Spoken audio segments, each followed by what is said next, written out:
భారతి ఏదో ఇంటర్వ్యూలో చెప్పింది, తను పాదయాత్ర చేద్దాం అనుకుంటే నేను పాదయాత్ర చేస్తానని అడిగింది షర్మిల. సరే కానివ్వండి. షర్మిల ఏమో నేను అన్నతో చెప్పి నేను పాదయాత్ర చేశానంది, అన్న చెప్తే చేశానంది.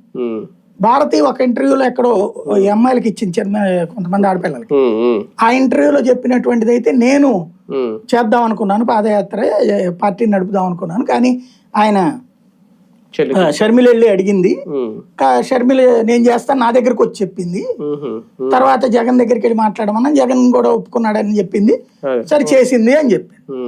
ఆ విధంగా షర్మిల అప్పుడు భారతి ముందుకు వద్దాం అనుకున్న దాన్ని కూడా ఆపి షర్మిల ముందుకు వచ్చింది. అంటే పార్టీ గ్రిప్ తన ఉంచుకుందాం తను అన్న అనే ఫీల్, రాజకీయ వారసులు అది. అప్పటికి పుట్టింటి నుంచి అత్తారింటికి వచ్చి తనకి ఎటు స్వేచ్ఛ లేని అమ్మాయి ఇక్కడ జగన్ కాస్త అమ్మాయిని ప్రేమిస్తుండటం బాగుండటం, ఇది తేడా వచ్చింది.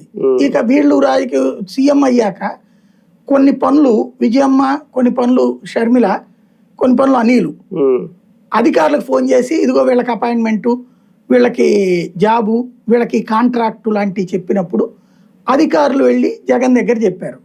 నాకున్న సమాచారం ఆ రోజుల్లో చెబితే ఎందుకు షర్మిల కోపం ఎందుకు వచ్చింది అన్న పాయింట్ దగ్గర కనుక్కున్నప్పుడు చెప్పినటువంటి ఒక సమాచారం, విశ్వసనీయ సమాచారం, పేర్లు చెప్పలేని సమాచారం. వాళ్ళు చెప్పిన దాని ప్రకారం వీళ్ళు ఇట్లాంటిది ఏయో 4-5 చేస్తే జగన్ దగ్గరికి వెళ్తే జగన్ అసలు ఇట్లాంటి ఏమి అమ్మ చెప్పినా ఎవరు చెప్పినా నేను చెప్తే తప్ప ఎవరిది పెట్టద్దు అన్నాడు. రెండోసారి వీళ్ళు అడుగుతారు కదా నేను చెప్పినా కూడా పని ఎందుకు అవ్వలేదని, సార్ ఇట్లా చెప్పారమ్మా అని చెబుతారు కదా, వాళ్ళు ఎత్తిరేసుకుంటారు. కాబట్టి ఇక అక్కడి నుంచి స్పర్ధ పెరిగిపోయింది. ఆ స్పర్ధ పతాక స్థాయి, ఇక గొడవలు నడిచిపోయినాయి. అదంతా షర్మిలకి అప్పటి నుంచి ఒక ఫీలింగ్ ఉంది తను అవ్వాలన్నట్టు,